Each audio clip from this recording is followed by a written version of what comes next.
validation, now I validate myself. Building inner strength, putting doubt up on the shelf. No more unnecessary drama, no more wasted time.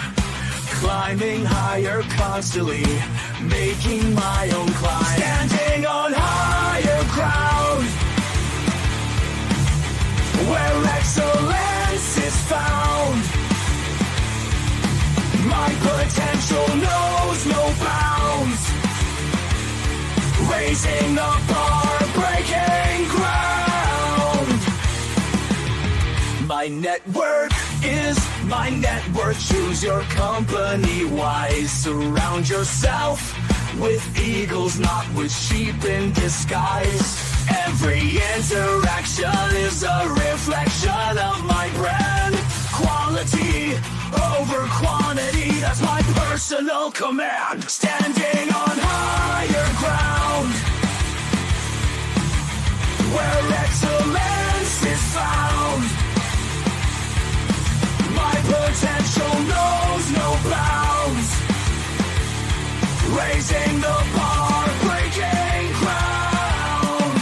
Whoa. I'm not just living, I'm manifesting my vision. Cutting through limitations with surgical precision. My expectations are my compass, my respect is my shield. To mediocrity and chaos, I will never yield.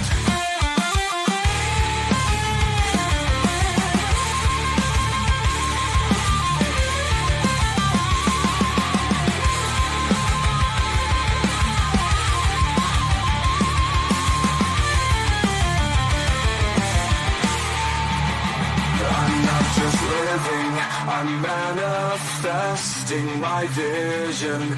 Cutting through limitations with surgical precision. My expectations are my compass, my respect is my shield. To mediocrity and chaos, I will never yield.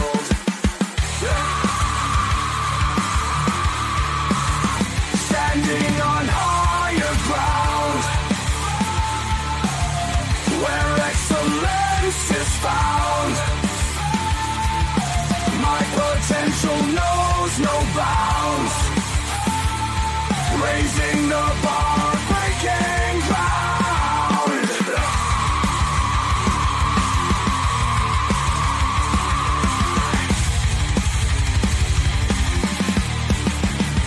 I'm not just living, I'm manifesting my vision. Cutting through limitations with surgical precision. My expectations are my compass, my respect is my shield. To mediocrity and chaos, I will never yield. How you doing, ladies and gentlemen? Welcome to This and That. I'm your host, Xander, where we're talking about this, that, and everything in between. And today we've got us a very interesting day. It is, to say the least. This is a new January, new 2025, where we got so many things going on that big changes that people are not really ready to see. Make sure that you guys like and subscribe. If you guys would like to jump in and put your 2 cents in, feel free that you can click that mic. Click the link. I always do that. Click the link, approve the mic, approve the camera. It'll bring you on to the green room in real time. Make sure you're over the age of 18, bring you in here, and we can start talking about the real deal. As we start talking about Donald Trump taking over Canada and the Gulf of Mexico. Make sure that you guys recognize that we are live 7 nights a week, 10 o'clock Central Time. It is 11 o'clock Eastern Time, 7 p.m. California time. So for the rest of you that are watching us around the world, we are not going to change our time slot with the recognition of daylight savings time. So just note that this is going to be the time slot that we're going to be there. Special ups to Twitch and Twitter for watching us on the podcast as well. We really appreciate you guys showing us that support.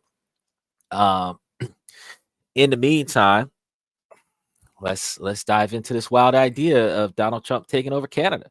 and the Gulf of Mexico. This man, he has not even been elected yet. He gets elected in like 5 days, right? So he's the president elect. He hasn't been like sworn in yet, but he has made more moves since he won the vote in November than most presidents. I think the only person who's done more than him in before becoming elected is Barack Obama.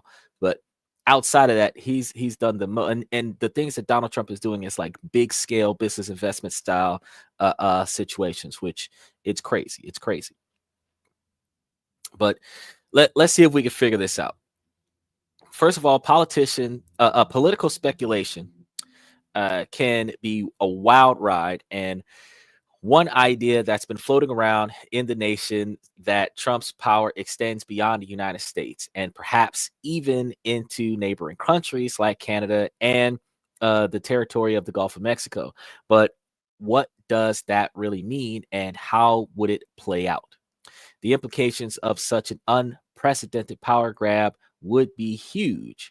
For one, it would completely flip our understanding of international relations on its head. Two, it would raise serious questions about the limits of Trump's authority and how far his influence could stretch. It would also beg the question, would other countries even allow it to happen? The idea of a single leader having control over multiple nations is a scary thought, and it's something that would undoubtedly face stiff resistance from international communities. And let's not forget the potential economic implications. Would the U.S. be responsible for bailing out Canada and Mexico if they fell into financial troubles? If Mexico was under attack, would the United States have to dive deeper into their pockets in order to cater to any damages done to the property? But before we start asking ourselves that question, let's ask ourselves, is America still spending 13 point something million dollars a week in other countries rebuilding stuff that American soldiers destroyed? So, I mean, if we got it, let's go get it. Furthermore, if Trump were somehow able to exert control over these regions, it would likely lead to a major shift in global politics. Alliances would need to be reevaluated and new power dynamics would emerge. It would be a seismic event that would shake the very foundation of international relations. It's also worth considering the logistic nightmare of trying to govern multiple countries at once. Would Trump have to step up and separate administrations for each country, or would he try to absorb them into the U.S. federal system? The possibilities are endless, and each one raises more questions than answers.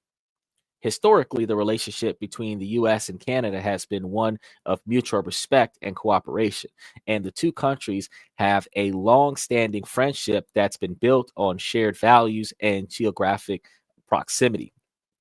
But if Trump were to suddenly assert control over Canada, it would be a major departure from the status quo. And the Gulf of Mexico, on the other hand, is a strategically important region due to its natural resources and access to international shipping lanes.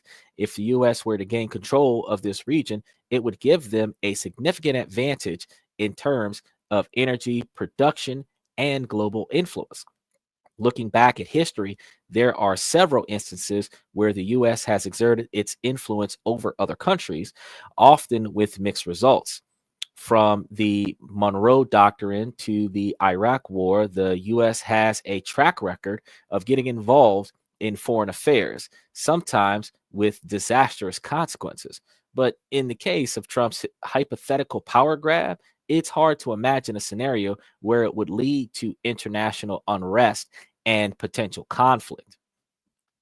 Let's imagine a scenario where Trump decides to make a bold move and annex the Gulf of Mexico, claiming it as a vital U.S. interest. The international community would likely respond with outrage, condemning the move as a blatant violation of international law. The UN might even impose sanctions on the U.S. in response.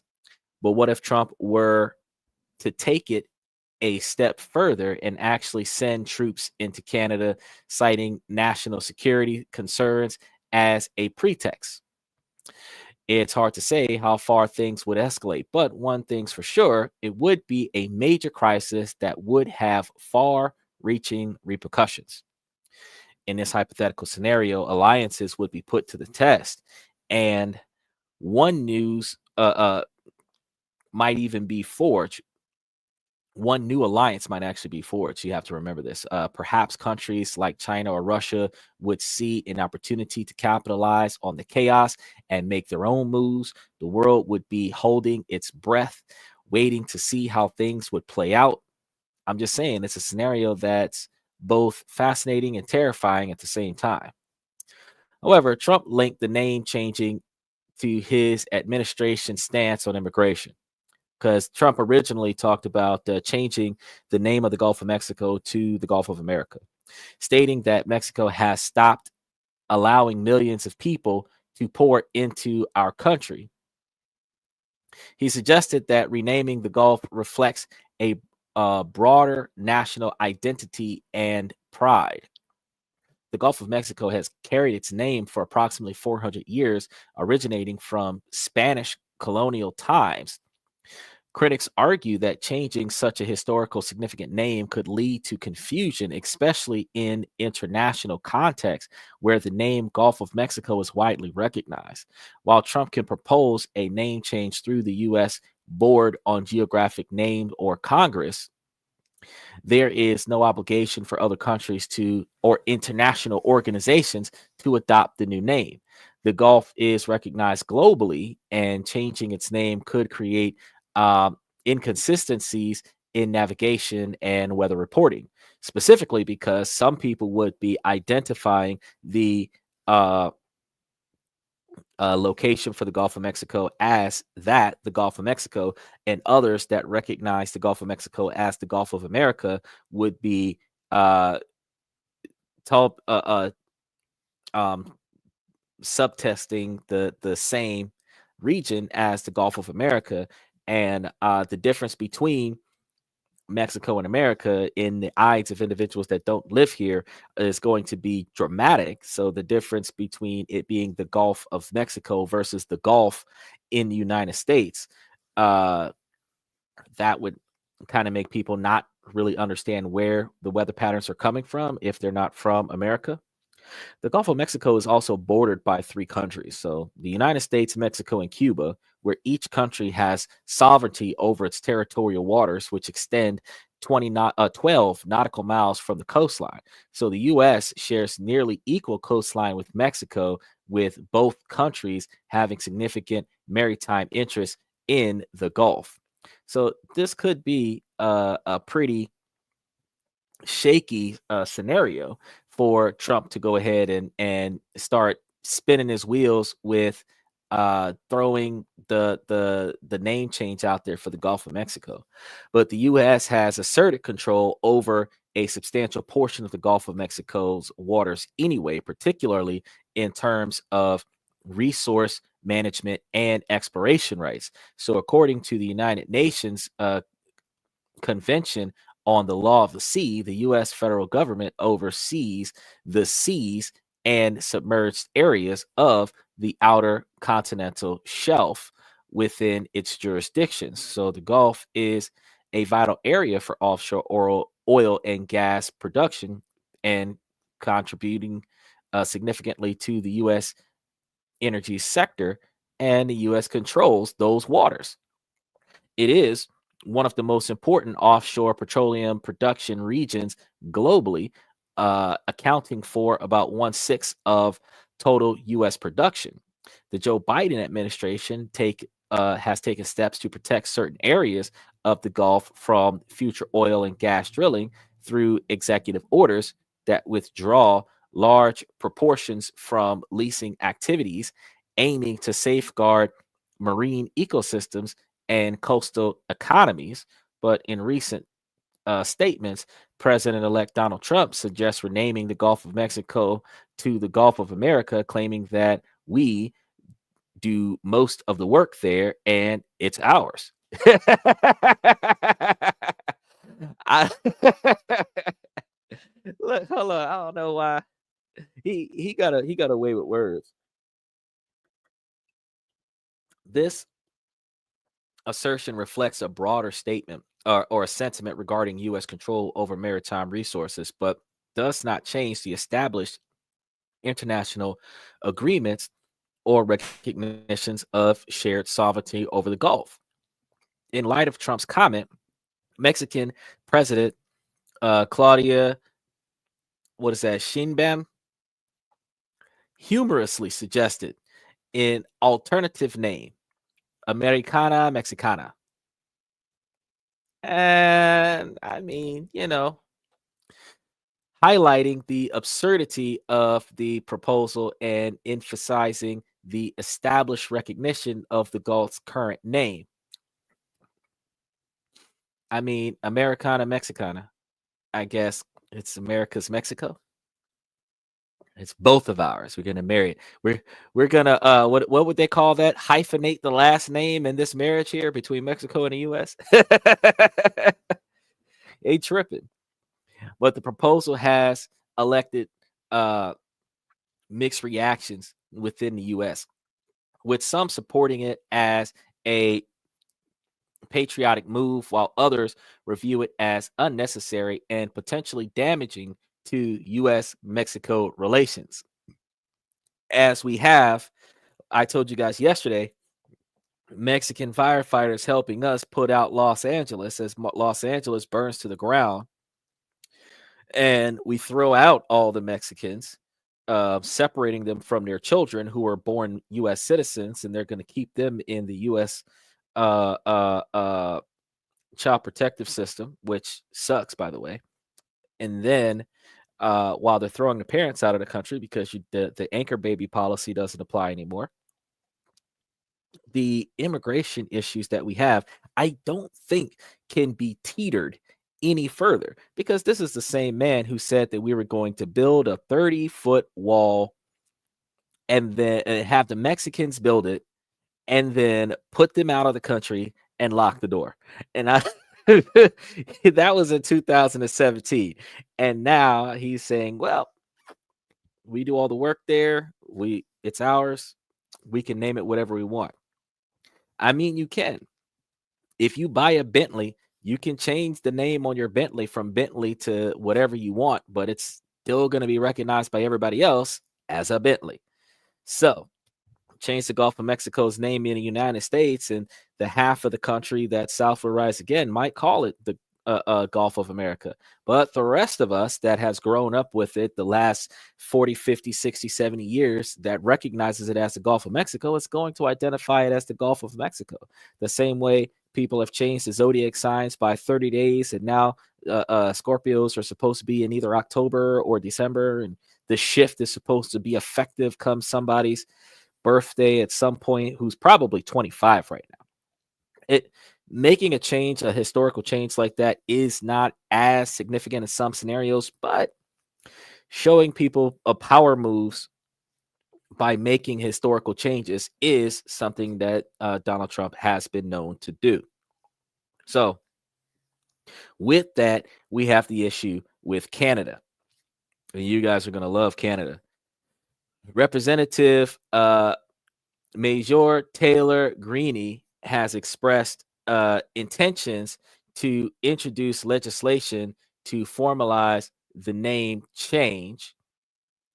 And this is going to lead to something different, because as somebody is going to be trying to push this name change for Donald Trump for the Gulf of Mexico, right after that, on January 6th, which was about 8 days ago, 2025, Canadian Prime Minister Justin Trudeau announced his intention to resign as leader of the Liberal Party and as Prime Minister of Canada.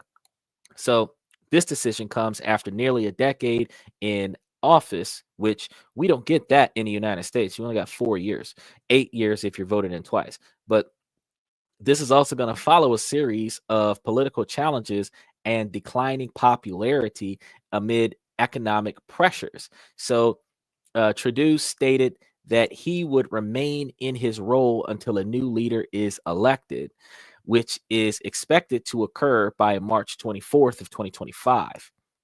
So, like 3 months from now. He emphasized the need for a rest in leadership as the country approaches a general election. His resignation follows significant internal dissent within the Liberal Party and mounting pressure from both allies and opposition parties. The unexpected resignation of Deputy Prime Minister, Chrysler Freeland, in December of 2024 intensified calls for his departure. The next federal election is mandated to occur on or before October 20th of 2025, but could be held sooner. So depending on party dynamics and opposition strategies, we may see some huge differences in political powers in Canada. Trudeau's resignation marks a pivotal moment in Canadian politics, potentially leading to a shift in power dynamics as the Conservative Party, led by Pierre Poilievre, positions itself for electoral gains. So many Canadians have expressed frustration over rising costs of living and perceived governmental inefficiencies, contributing to Trudeau's declining approval rating. Recently, President-elect Donald Trump has made headlines with his provocative statement during this pivotal moment in Canada, suggesting the potential for the United States to acquire Canada. During a press conference, Trump indicated he is open to using economic force to facilitate this acquisition, which he believes could enhance national security and address perceived trade defects between the two countries. Trump stated that he would consider using the economic measures rather than military action to bring Canada into the U.S., and he emphasizes the idea of eliminating the artificially drawn line between the two nations, where Canadian Border Patrol searches you and makes sure that you're not bringing anything Second Amendment wise U.S. style into their country. I don't think it's right, but whatever. Suggesting such a merge would be beneficial for the both of us is where Trump is getting at from this. Now, he claims that the U.S. incurs significant costs in protecting Canada, citing a loss of approximately $200 billion annually. Trump has previously accused Canada of relying on U.S. subsidies, although Canadian officials dispute these characterizations. Trudeau firmly rejected Trump's comment, stating there is not a snowball's chance in hell that Canada would become part of the United States.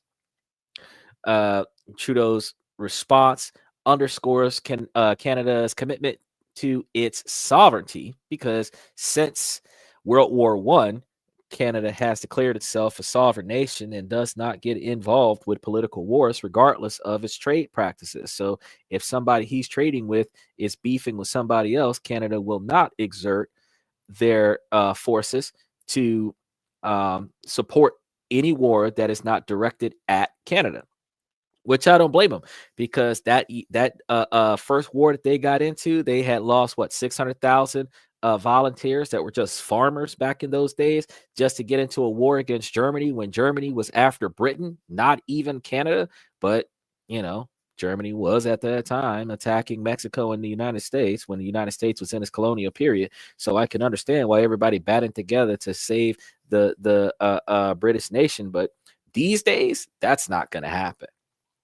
So Ford, also from Canada, Ford humorously countered Trump's proposal by suggesting Canada could buy American states instead, specifically offering to purchase Alaska and Minnesota.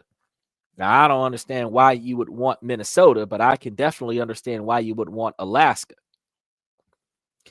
He reiterated that such discussions are unrealistic and not taken seriously. But Trump's remarks come at a time of political transition in both countries, with Trudeau recently announcing his resignation as prime minister. So, this context may have influenced Trump's comment as he seeks to assert a strong negotiation position. The notion of absorbing Canada has provoked concern among Canadian officials about the implication for bilateral relations. Canadian ambassadors to the U.S. described Trump's approach as part of his negotiation style rather than a serious proposal.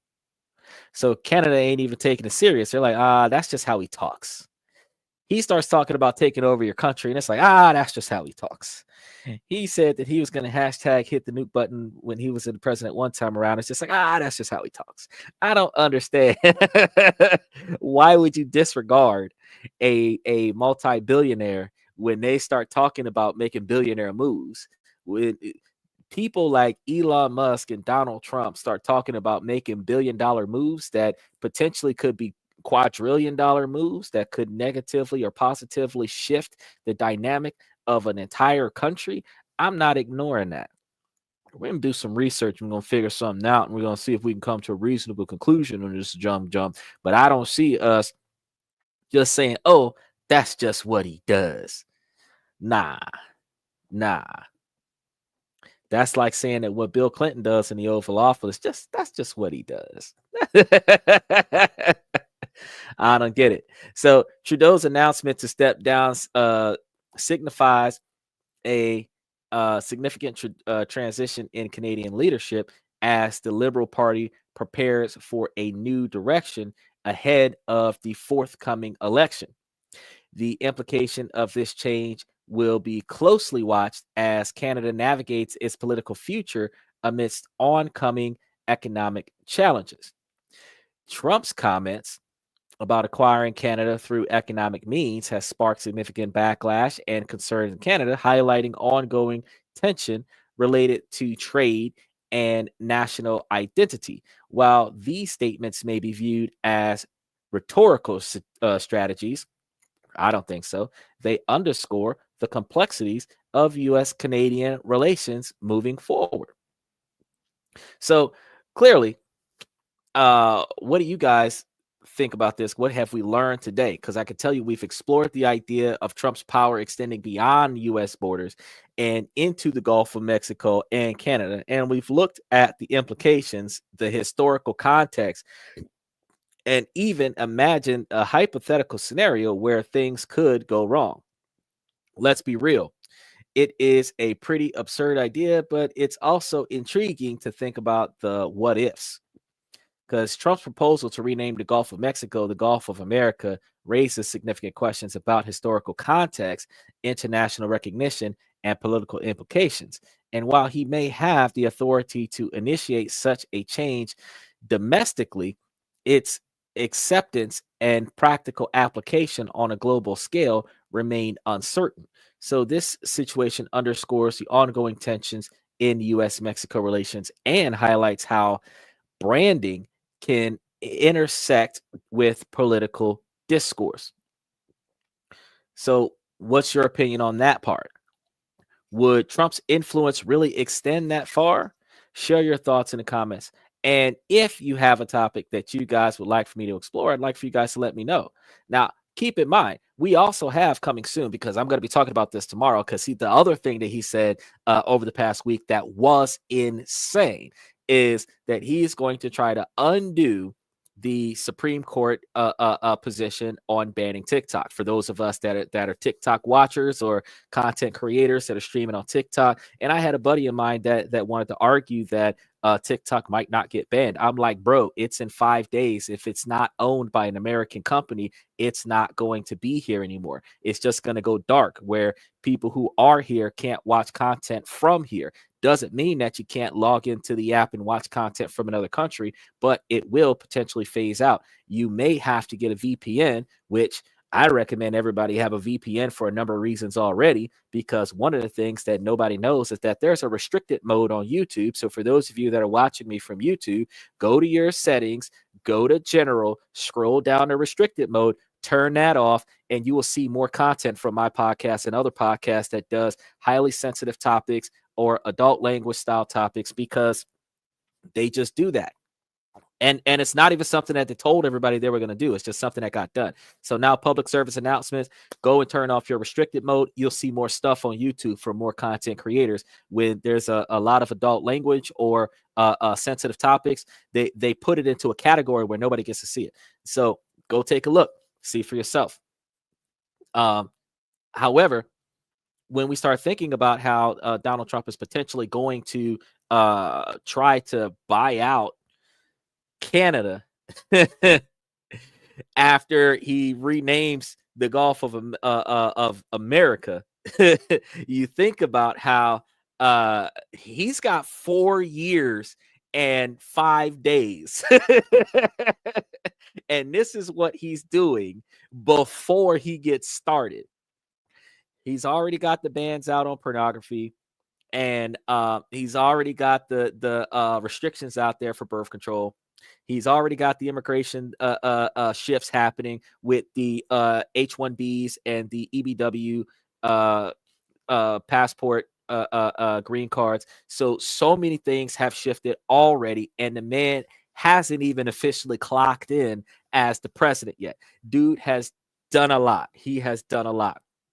Now, what do you guys think? Do you guys believe that we should have a Gulf of America? And if we did, does that mean we can barbecue out there?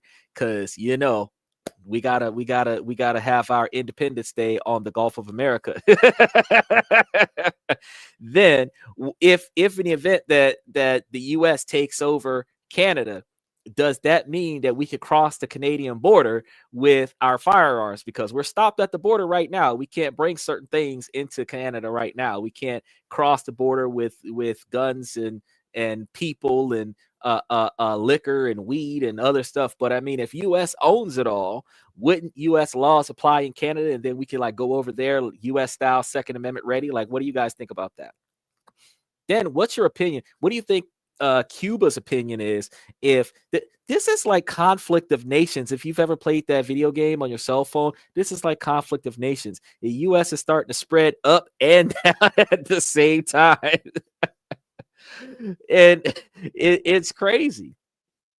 But the division can lead to a larger quantity of change and a larger quantity of implications that could potentially benefit or damage the country. But it can't get any worse than Biden not knowing how to walk down the stairs during a political debate. So I mean, with the friends that Trump had when he got convicted and then never sentenced, and he made all of his charges disappear, and now he's the president, so pardons all around for everybody else. Fact is that we're looking at things are going to change. Can you imagine what the economy would look like stock wise if the U.S. stock market took over the Canadian stock market? Could you imagine what international trade would look like if the entire Gulf is owned by the U.S.? They start charging you a boat tax.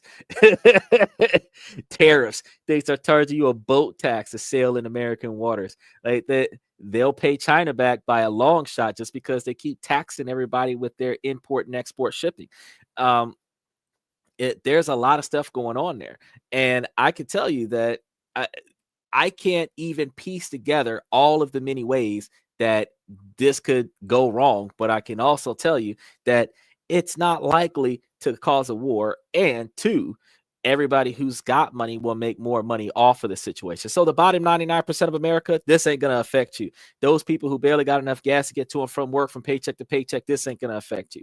But those who got the ability to travel the world and still have 3 houses in the same country, that it's going to affect you guys. Those people who invest in big business, this is going to affect you guys. Matter of fact, that fire in California negatively impacted the real estate industry, which means that while we talked about that yesterday, anybody that's investing in real estate investment trusts need to go back and check your stock option and see if it started declining. Because if any of your REITs had real estate in California, it took a dive this past week. So between California burning to the ground and the political powers in Canada retiring, Donald Trump taking over, and then not only is he taking over, he's trying to take over everything touching the United States at the same time. He's like the biggest kid in a playpen talking about everything within reach is mine.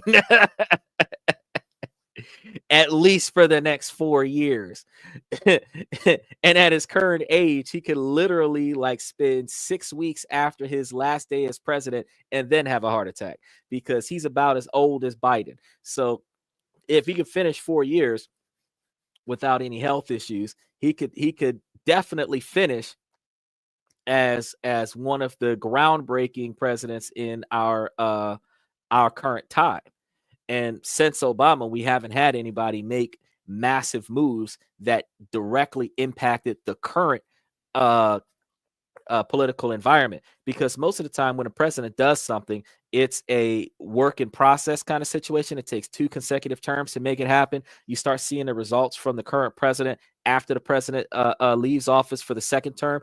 But the stuff that he's doing is like direct impacts right now. And that's why tomorrow, when we start getting onto the show, we're going to be talking about like exactly what can he do to stop the Supreme Courts from kicking TikTok out of the country.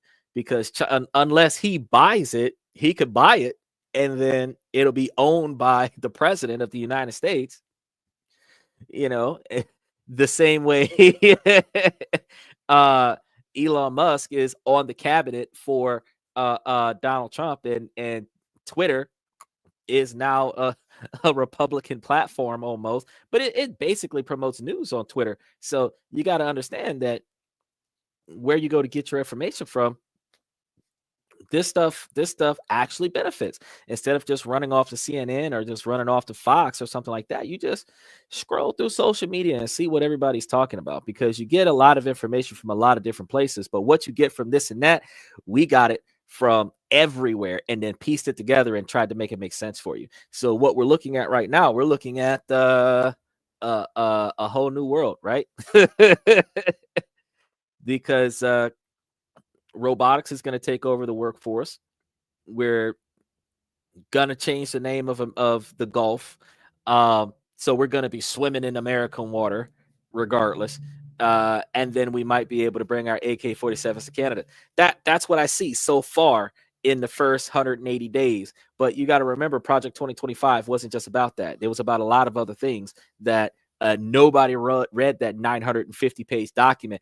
I went over the document over the podcast back in September and August, or was it July and August, back when like we were getting red flags by every social media channel because we were talking about this 950-page packet. And then all of a sudden, you know, somebody decided to play favorites with that particular packet. Look, it was designed for whoever takes over next to implement it. So one of the things we're going to be seeing right now is, just like he said, the tax shift.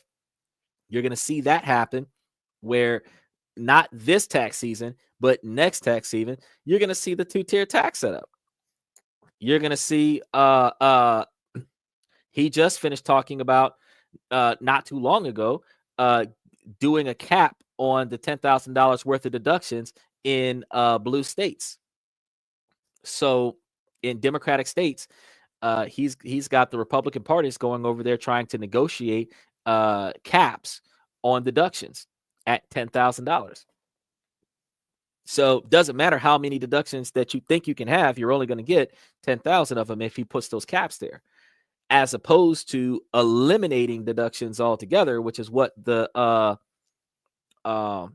original Project 2025 proposal had. He's actually talking about negotiating, putting some caps up there. Now, how does that affect the top 1%? It doesn't.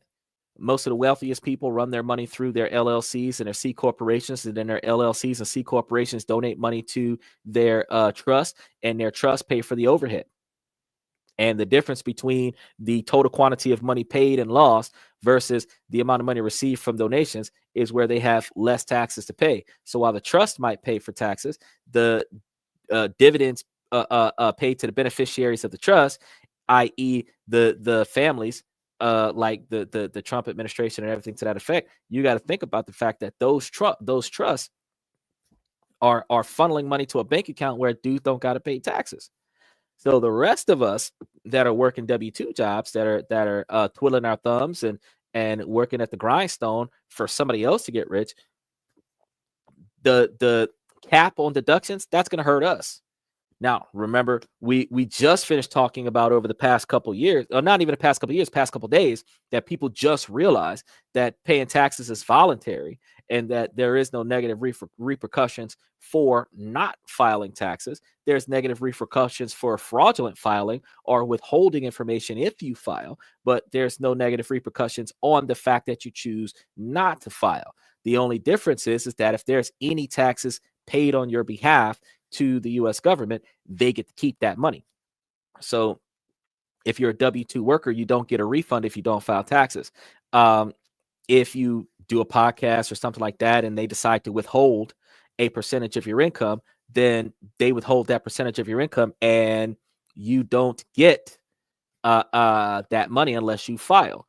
But likewise, if you think about the fact that, well, if they take a chunk of change out of your money and that's the cost of doing business, and then all the rest of the money that you're making everywhere else is unclaimed and untaxed, you can just make your money do what it do. Now, I understand that there's going to be some situations where tax evasion is a thing and you're going to be wanting to make sure that you keep yourself out of trouble with that. But while taxation is voluntary, if you don't make enough money and world star and show everybody what you got, by all means, there isn't a reason for somebody to audit you. But typically they audit people who claim that they didn't really make a lot of money, but they really did make a lot of money. And that's usually where you're going to end up seeing a bunch of trouble. You also have individuals that are collecting benefits for not having money, but they made a ton of money. Those individuals will also be implicated. But under situations where you're getting by on your own dollars and, you know, who cares, whatever happens, it's the cost of doing business, but you're not going to tell them about anything else they didn't take. Because why would you want to pay them even more money when they already took a bunch already? They're taxing you on the stuff that you spend. They're taxing you on the roads that you drive on. They're taxing you on the garages that you put your cars in. And then they're going to tax you on the profits that you make after you've paid taxes the first time. It's like, why? But all of these things are making massive changes in 2025. So we're going to see a huge difference in our country this year where I don't know, the 70 something percent of people that voted for Trump might like what they see. They might like what they see. A lot of people are not going to like what they see because, as he's already said, there's only two genders. You're going to see a whole bunch of people pissed off. And they said that they were going to go after the LGBTQ community, and it's a matter of time. They're going to start going after everything that is not like 1860s America. Just saying. And what implications does that have for the American people? Because as it stands right now, the last generation of slaves are 1965. So if you're still alive from 1965 or before that, you're the last generation that is entitled to reparations. Both after that, anybody 1966 going forward, if you were born in the 80s or the 90s or the 2000s, none of that applies to you. It happened so long ago. You're not even a part of the product of disaster. So fact is, everything is just business now. And with everything being just business, that's one of the reasons why this podcast has been talking about so many ways to make, save, and invest money so that you can start living a life of business, have your money make money for you so that you can start turning more profits than you spend, living off of the interest instead of continuously spending your principal. That way you can have whatever kind of lifestyle that you want, where if you spend 30% of the profits you made off of interest this month, guess what? That same amount of money is being paid to you next month, where you still have money coming in. That is the benefits of living off the interest. But if you get money That's your principal. And if you spend it, now you got to go back out and make more money, because if you don't have any more money. So the things that Donald Trump is doing right now with taking over Canada and renaming the Gulf of Mexico and changing the tariffs and adjusting tax rates, and all of the changes that he's making right now is going to make such significant changes over the first, he said, drastic changes within the first 180 days of him being in office. And I got to tell you, he has stood up to those expectations. He has definitely walked through more than 30 days worth of drastic changes, and he hasn't even gotten inaugurated yet.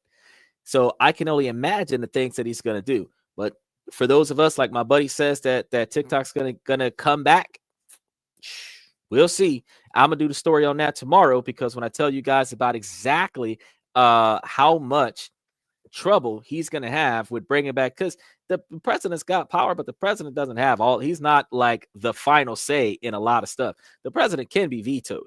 So he can make a lot of executive decisions. He can definitely make a lot of statements, but the 500 people in Congress can also shut him down. So there's only so much he can do. He might have had a plan, but he's got to negotiate his way into getting most of his plan done.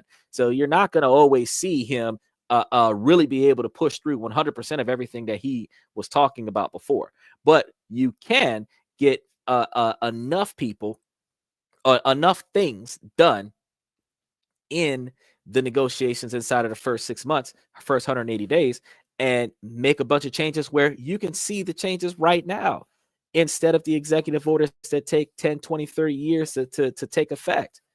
But as he privatizes healthcare with Project 2025, everybody's going to start seeing some very high interest rates on their, or insurance rates on their premiums. They're going to be pretty pissed off, or there's going to be no health insurance. But health insurance being mandatory to prevent from getting the tax penalty, which is only mandatory for people who file taxes, you got to ask yourself, if you don't go to the doctor, do you need to pay for health insurance? And if you don't pay for health insurance and you don't have any interest in paying taxes, does that really apply to you? These are the things that you got to think about. The only downside about not filing taxes is that they only put out government benefits to, not the government benefits. Some of the government benefits you just got to be an American citizen and apply for, but there are other government benefits like the stimulus checks. It is an earned income tax credit. So in order for you to get it, you got to file taxes. So they bait you in by saying, hey, we got free money. It's not free. It's a reimbursement. But hey, we got free money. And if you want it, you got to tell us how much money you make. So they're keeping track of your income. It's just like with the ATF. They say, oh, well, you got to tell us how many guns you own. And then they know how many guns they have in your house, so that they know how many SWAT members they can bring to your house if they decide to kick your door in. But if you don't register none of your firearms, you don't got to tell them nothing. You just got to live in one of the non-13 states that allows you to have assault rifles that are fully automatic. And all you really have to do is just get it from somebody who doesn't force you to register it with ATF before you buy it. And then you can walk around with a bunch of unregistered. I would keep them in a safe at my house and then turn my safe into a compound like Capone from like Scarface or something. But some folks like to go to Chipotle with theirs. You might have to ATF tax stamp yours, but the rest of us, not so much so. And be that as it may, if you're going to start paying if you're going to pay taxes on the right to bear assault rifles, that's stupid, because that's your constitutional right to do so. But if you're going to pay taxes for the right to have a constitutional right, I don't know. It's almost like you're renting your constitutional rights. But if you're going to do that in a country, because give it time, because that's one of the things that, like, Trump was like pro guns. So if you give him like 6 months after he gets in, it's probably going to be one of the things he does is allows you to start walking around with AR-15s and M4s in your back pocket.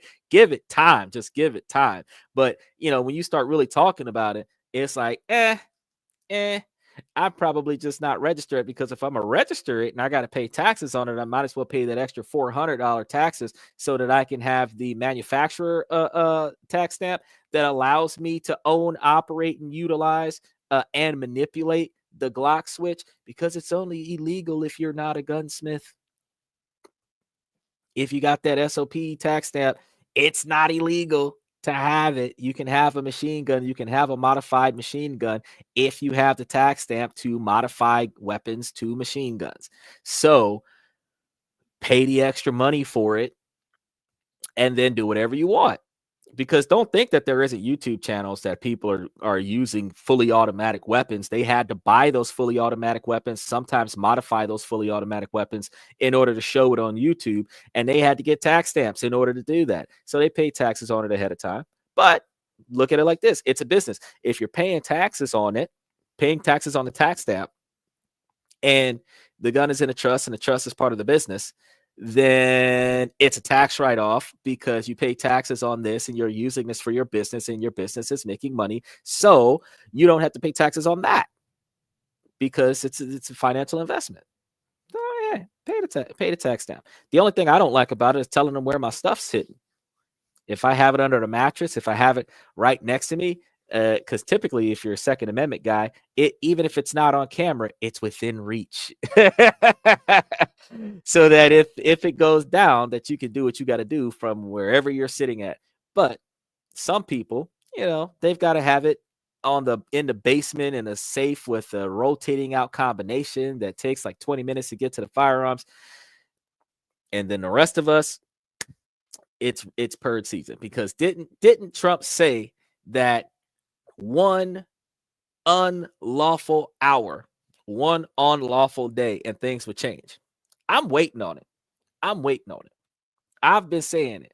One 24-hour period, one 12-hour period of a lawless country under the Trump administration, and there will be drastic change everywhere. Drastic change. So just waiting on that day to happen. Be the first one to position. But in the meantime, we just got to keep our eyes and ears peeled, see what we're going to see, because as Trump is starting to make negotiations with Canada's new authorities, and Trump is starting to make negotiations with changing the name of the Gulf of America, Mexico, or Mexicana, Americana, whatever, you have to be able to understand that we're in for a wild ride in 2025. And Trump has never been less amusing with his bold statements. And most of the time, when he says something reckless, he backs it up. When he says something that makes sense, he usually goes back on a statement. But when he says something reckless, he usually backs that up. So let's see exactly how much stuff that Donald Trump is going to be able to pull off here in 2025. Because as it stands right now, a man is only as limited as his imagination. So if you can think it, it can be done. You just got to figure out how. That's all I got for you guys for tonight. Make sure that you guys like and subscribe. We are live 7 nights a week at 10 o'clock Central Time. That is 11 o'clock Eastern Time and 7 o'clock California time. So make sure that you guys like and subscribe and check us out 7 nights a week. We've got all of the information that you need to know about TikTok tomorrow, and then we're going to be covering some more topics Thursday through Sunday. And Sunday is our members only show that's open to the public, where we'll be doing some reactions to some questions and comments that we have in our comment section across the platform. So stay tuned, watch us out for the rest of the week. Hopefully we have a lot of things that you guys are going to be interested in seeing. And if we get some breaking news, I'm going to let you know. We typically try to post a lot of stuff up in advance, but because a lot of stuff is happening in news, like the massive earthquake that just happened in China, the 8 on a Richter scale, after they just finished complaining about America not being under control with their forest fires, they're not under control with their earthquakes. So take that. Now, be that as it may, as breaking news happens, if it's newsworthy enough for me to talk about it, I'll bring it onto the podcast. If there's information that you guys want to know about, make sure that you throw it into the comment section, ask a question, make a comment, and if it's relevant, I'll make a show about it. Beyond that, as I always say, ladies, as long as the situation doesn't make sense, I'm going to keep asking y'all to make it make sense. So, ladies, please make it make sense. And, fellas, we really appreciate you guys coming to the podcast and taking a look, because if you guys want to see just about all the ridiculousness that's going on in 2025, you got to keep watching the show. Remember that in the comments, in the description down below, we have the podcast songs up there. I want you guys to check that out at the end of the show. It has links to where you can go to buy it, and also links to where you can go to listen to it on YouTube for free. So it is up to you. Higher Ground, it was made by a Switzerland label, alanito.music. And we really appreciate them for making us podcast music. So as we sign out today, I want to say thank you guys for coming to This and That, where we talk about this, that, and everything in between. And I'm going to see you guys tomorrow.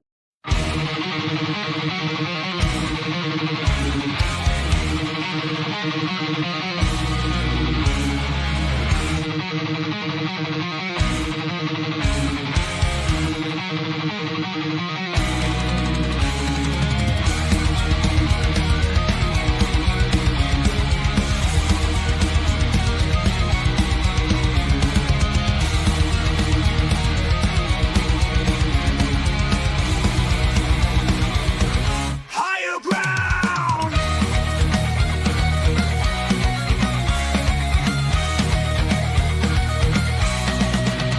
Used to chase validation, now I validate myself.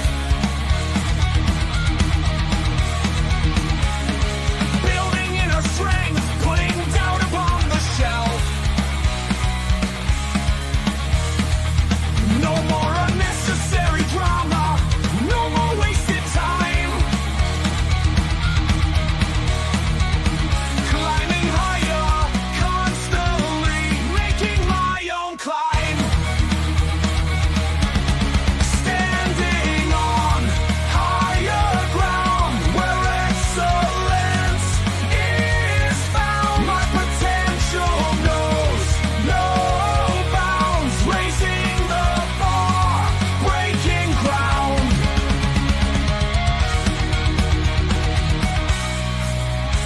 My network is my net worth. Choose your company wise. Surround yourself with eagles, not with sheep in disguise. Every interaction is a reflection of my brand. Quality over quantity, that's my personal command. I'm not landing on higher ground where excellence is found. My potential knows no bounds, raising the bar, breaking ground.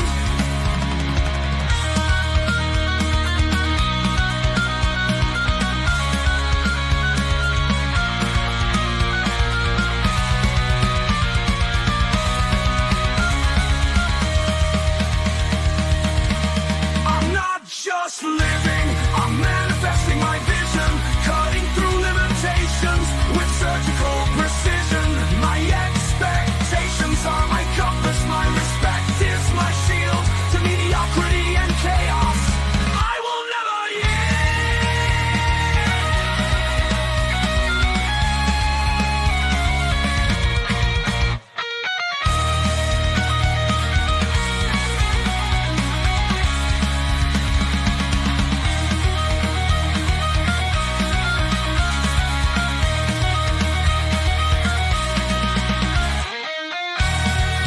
I'm not just living, I'm manifesting my vision, cutting through limitations with surgical precision. My expectations are my compass, my respect is my shield to mediocrity and chaos. I will never yield.